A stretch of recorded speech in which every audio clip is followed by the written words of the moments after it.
Hi. Thank you for attending today's reading. Let's begin. The Girl I Met in the Train. Part 14. Hi friends, hand waving. This the 14th part of the story. So if you haven't read the first parts, please do, so that the story would make sense. You can easily find the previous parts on my profile. Just click on my profile, J0HNWIKK, above the title. I hope you will read them hugging face. It was almost February. I asked her if she could come a bit early to tuition the next day as I wanted to say few things to her. She said she won't come early but she will come for tuition. I decided to say to her how much she meant to me and tell her that I love her. I woke up the next morning with a bad feeling. I knew I was going to get my feelings hurt again. It was clear she would say no. I felt sometimes she doesn't even respect me, although she doesn't show it much. In my mind, the only thing I hoped for is that she doesn't insult or humiliate me, because that would do a lot of damage. That morning I had only one shirt to wear, and that was the worst one of all. Not a very good omen. I prepared my mind for the worst possible scenario. We never talked much.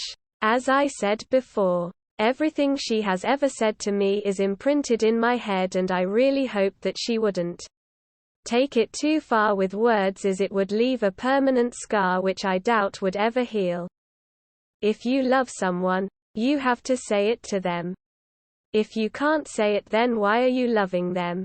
I wanted to say to her, I love you. I wanted to say those magical words. I loved her. I knew I would regret it later if I never said it. I thought a lot about what her responses could be. It made me wonder why people insult and humiliate someone who confess their feelings for the first time. You could respectfully decline. Why show off and scar them for life? It's just pathetic, and I pity those who don't respect the people that love them. I guess it's because they don't know what love is. You should be thankful and blessed finding out that someone loves and values you. No matter what you think about yourself.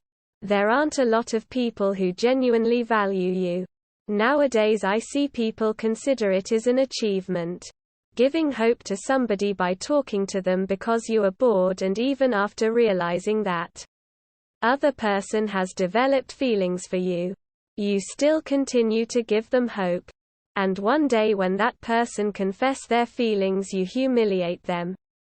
Make it a joke that you could tell your friends and have a laugh. Love is a joke these days. Nobody values it. I was preparing for the worst, but in my heart I believed she wouldn't slander me. She is not that type. I reached the tuition class a bit late. I climbed up the stairs and I realized she was already there. There was something different about her that day. She didn't have the usual ponytail. Her hair was free. It wasn't tied in any ways. I sat beside her. I looked at her. She was smiling. It was like my eyes were blessed.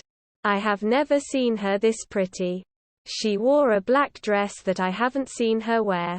She looked beautiful in black. I was happy. She looked amazing.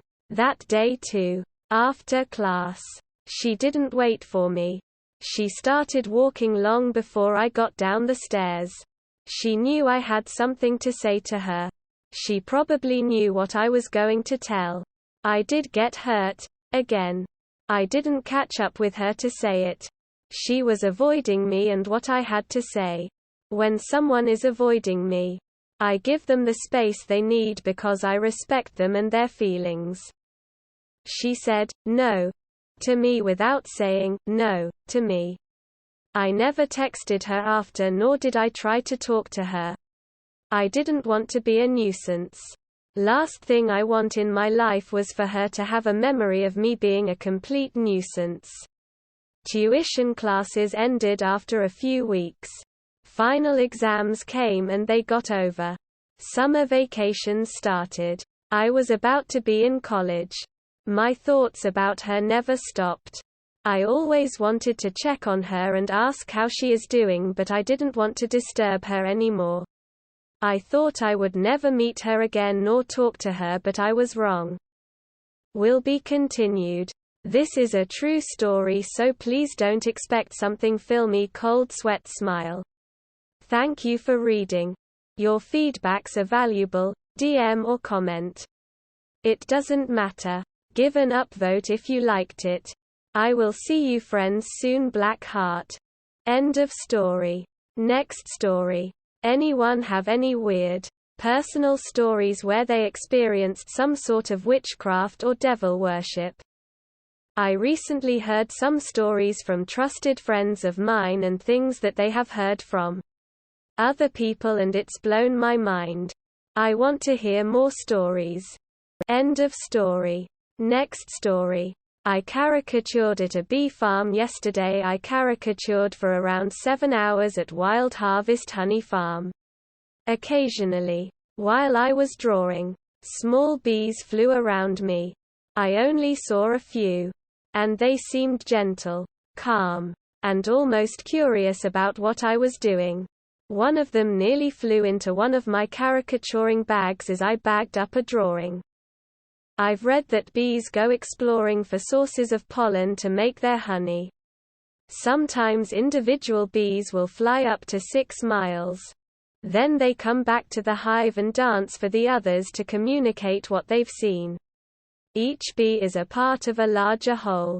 Almost a mind. One that talks to itself through dancing. How crazy is that?